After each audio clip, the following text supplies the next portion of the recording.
Hi, I'm Marty Nemko. This is a letter to creatives. Hello.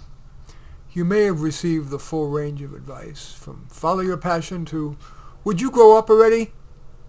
Whether as an artist, musician, actor, filmmaker, street busker, the choice of whether to go all in, part way, or give it up is among life's most intimate and important choices.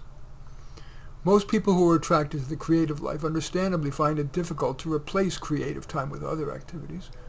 And if I were starting over again, I think, but I'm not sure, I would risk poverty for the freedom to write, to act, direct, play the piano, even if I had to live with my parents or 3 roommates forever. But I can't be sure. Poverty sounds more romantic than the reality. Yeah, parents and taxpayers may keep me off the streets, but still. On the other hand, I see middle-class people with a straight job who, after taxes, are struggling to stay afloat and are unhappy. You may be able to have your cake and eat it too by being smart on spending. Do you really need that expensive art coach or another art class? Should you eat out less? Should you give up your car? Should you live with your parents or roommates? You can also help to practice niche craft. What's something special you could give to your audience or students that they'd be willing to pay for? For example, a client of mine is an opera singer, and after lots of probing, it seems she'd be most helpful in helping menopausal women singers.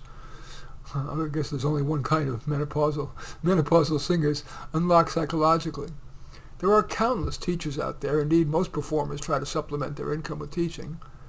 You need a special edge. That may be less about marketing and more about finding a niche of special value to some subset of the market. I won't flog you by saying, okay, if you're choosing the artist life, you better bust ass. That's because many creatives aren't the bust-ass type. So you may have no choice but to work with what you got, maybe just pushing yourself to the outer limits of your comfort zone. Some artistic people may be emotionally vulnerable. What helps you? Journaling, a friend, giving, working? Make your emotions work for you. Some people's choice is made more difficult because they're not sure how good they are or could become. My current musical favorite, Josh Groban, knew from childhood he had the unique gift of infusing effortless beauty and emotion into every note. But what about the rest of us? Even if we've been paid well, how likely is it to last? And what if we're just a wannabe, hanging our hopes on teachers, families, friends, kind, if not totally honest words? The choice could also be made more difficult if the person has safer alternatives. The smart computer nerd can more easily choose to do their art on the side.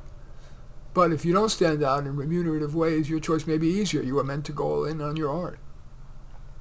What if the feedback you get isn't so encouraging? For example, parents will say, what talent? You'll be a living example of why the word starving and the word artist appear together. Yet if you're committed to the artist's life, you may be unable to fairly consider their input. Should you resist? What does the wise one within you think? All in, sideline, hobby, or give it up? The right answer might simply be the one you feel you can best live with. A personal note, I have been paid well at times for playing the piano and writing, although I would have made more money per hour flipping burgers. But AI and other vectors are making it even worse for creatives. For example, here on Medium.com, I have written 1,500 essays, articles, and stories, and they have never paid me a dime. Indeed, when I merely asked for a free subscription, nope. But even though I'm soon turning 75, I feel compelled to keep creating, even though I lose money. But if I were young, yours in uncertainty, Marty Nemko. Anyway, that's a letter to creatives. As usual, I welcome your thumbs up and accept your thumbs down. I always look forward to your comments and especially like it if you hit the share button below. Share on your social media so that my efforts can have broader impact. And I am flattered if you choose to subscribe to my channel. And certainly would welcome you taking a look at any of my 34 books. Perhaps most relevant is How to Do Life, although I am working on my 35th book called Starving Artists. Stories and advice. But anyway, all 34 are on Amazon. All 35 will be. In any event, thanks for watching. I'm Marty Nemko.